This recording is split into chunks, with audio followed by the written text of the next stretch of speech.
Eu trago aqui uma notícia que me deixou alarmada, como senadora do Rio Grande do Sul, está lá o senador Paulo Paim, porque nós vemos trabalhando, desde o ano passado, na renegociação do acordo da dívida dos estados e municípios para alterar o indexador dessa dívida.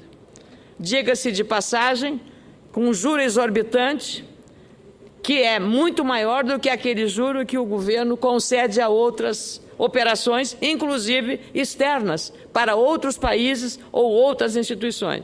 Anunciou-se até que aquele banco de investimentos do BRICS vai financiar a 3% ao ano. O que eu quero chamar a atenção é que o governo federal acaba de admitir, através do Tesouro e da Fazenda, uma operação de renegociação de uma dívida muito, mas muito maior que a dívida do Rio Grande do Sul com a União. Trata-se da dívida do Tesouro com o BNDES. O banco mais importante estratégico do país ganhou o aval da equipe econômica do governo para renegociar parte da dívida da instituição, ou seja, 194 bilhões. A do Rio Grande do Sul é 54,4 bilhões. Então, o Tesouro está renegociando com o BNDES uma dívida num total de... O total da dívida é 400 bi, mas a renegociação foi de 194 bilhões. Portanto, muito maior do que os 50 bi do Rio Grande do Sul. O que mais preocupa é que essa dívida parcial de 194 bilhões de reais que o BNDES poderá renegociar em condições, eu diria, de pai para filho, de pai generoso para filho bom, é de quase 4 vezes mais do que a dívida do Rio Grande do Sul, como eu estive falando agora há pouco. Essa negociação que favorece enormemente o BNDES, com algumas operações que a gente ainda não tem o detalhamento, porque elas estão feitas sob sigilo, foi divulgada pelo jornal Valor Econômico, quinta-feira, dia 28, numa matéria assinada pelo competente repórter econômico Ribamar Oliveira. A diferença de tratamento dada pelo Tesouro ao BNDES é gritante comparativamente ao que a União dá, ou o Tesouro, para os estados e municípios, numa injustiça flagrante. A dívida do BNDES poderá ser renegociada por 46 anos, com 6 anos de carência para pagar os juros, 26 anos para começar a honrar o valor principal e com a substituição dos indexadores originais, a taxa referencial ATR, Índice Nacional de Preços ao Consumidor Amplo, IPCA, e taxa de câmbio por taxa de juros de longo prazo, a famosa TJLP. Segundo mostra a reportagem do jornal Valor Econômico, o Banco Oficial só pagará juros equivalentes a 1/3 da TJLP, também limitados a 6% ao ano. Segundo o Tesouro Nacional, essas mudanças estão amparadas pela Lei 12.872, com argumentos que a medida seria necessária devido à falta de recursos para fazer novos aportes ao BNDES. Os estados e municípios estão falidos, sem um tostão para fazer investimentos, como é o caso do Rio Grande do Sul. Investimento, que é estrada para as pessoas, é saúde para as pessoas que estão doentes, é educação para as crianças que não têm escola, é creche que falta para as mães operárias deixar os seus filhos para elas irem trabalhar. O que é lei nem sempre é eticamente aceitável ou justo. A lei é fria. A questão é uma questão de justiça na relação entre os entes federativos. Essa lei, no entanto, que entrou em vigor no dia 24 de outubro de 2013, escondida numa medida provisória, a 618, sequer detalhou a remuneração a ser recebida pelo Tesouro nessa operação.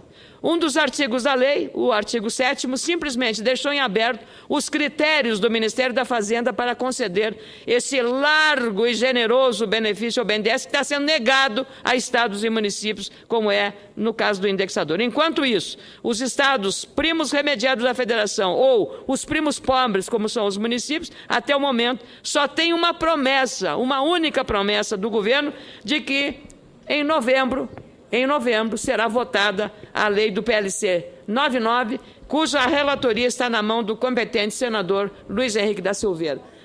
Eu concedo a parte do senador Paulo Bauer, embora a questão regimentar, mas eu acho que a questão é tão grave que o regimento, senador Mozarino, Vossa Excelência, que é muito cuidadoso com a questão regimentar, mas eu penso, senadora Ana Rita, que estou sendo aparteada pelo senador Paulo Bauer, se Vossa Excelência permitir, senadora Ana Rita, eu penso que seria enriquecedor uma parte do senador Paulo Bauer.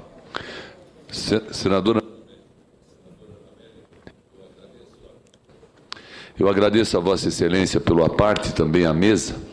De fato, o tema que Vossa Excelência traz ao conhecimento deste plenário, e que muito bem aborda, é muito relevante e é muito preocupante, porque os estados, e aí eu incluo o meu estado de Santa Catarina, estão, sem dúvida nenhuma, em situação de grande dificuldade, não pelo valor e pelo volume de empréstimos que têm, mas sim pelo valor que pagam anualmente para a União a título de juros. E estes, que são objeto de discussão aqui no Senado, como Vossa Excelência bem mencionou, precisam ser revisados. Se a renegociação de dívidas estaduais foi feita há mais de uma década atrás e estabelecido foi um indexador que hoje não corresponde mais à realidade financeira e econômica do país, é preciso que ele seja revisto. E o Senado não tem votado essa matéria, em que pese a dedicação e o trabalho e o esforço do senador Luiz Henrique da Silveira, por uma determinação do Poder Executivo, da área econômica do governo federal. Enquanto aqui as coisas não evoluem e nós, senadores, temos a responsabilidade de representar nossos estados, de representar a federação, a gente vê essas providências, como Vossa Excelência bem menciona, do Tesouro em relação ao BNDES se realizarem sem nenhum constrangimento, sem nenhuma dificuldade e sem nenhuma explicação.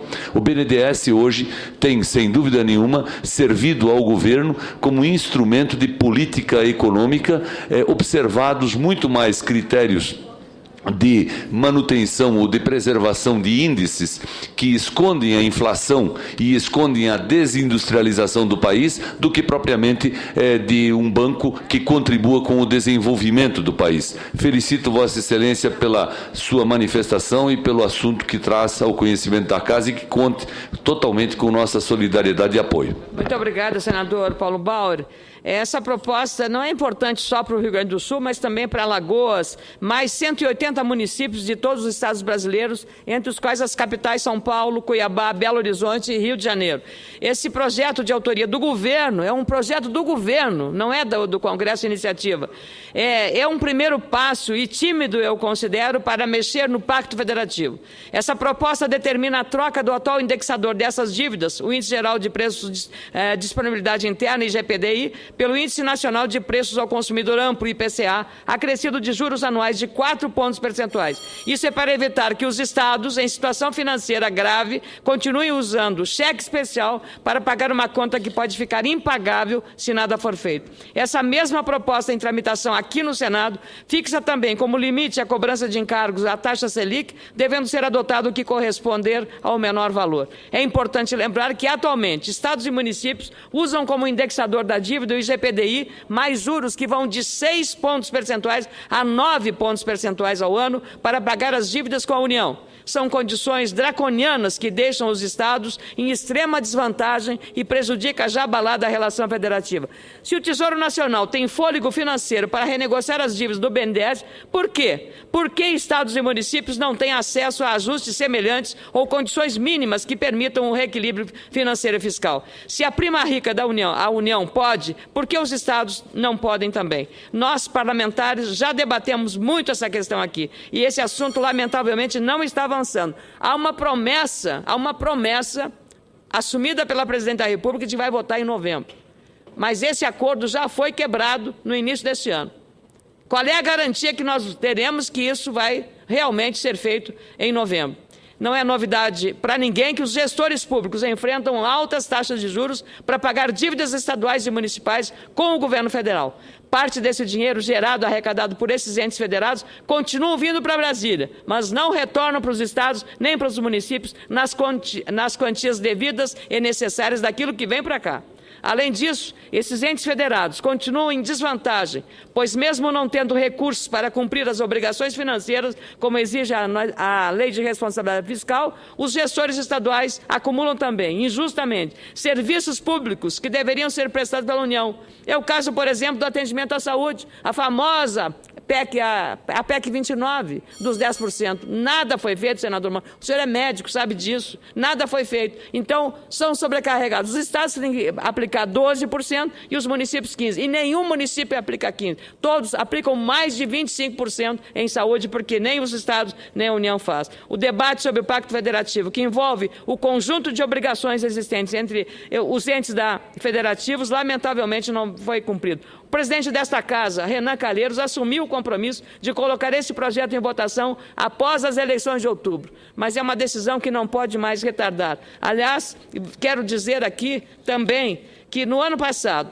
em novembro, quando essa matéria estaria para ser votada, lutei muito para que ela fosse votada no ano de 2013, porque o governador atual do nosso estado do Rio Grande do Sul, senador Paim, senador Simão, que está em campanha lá no Rio Grande do Sul. Nós lutamos muito para que ela fosse votada e terminando, senador, estou terminando. O governador atual, ele seria beneficiado.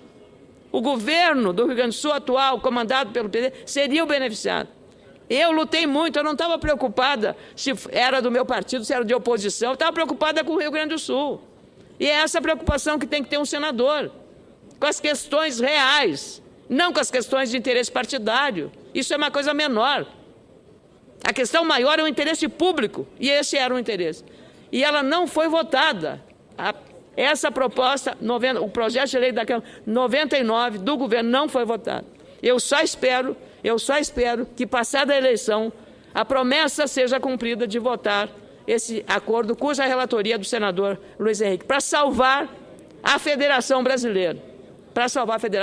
Agradeço muito, senadora Ana Rita, pela generosidade do tempo concedida, mas não fui só eu que recebi, a senhora deu para os outros também. Isso é igualdade, é republicanismo. Obrigado.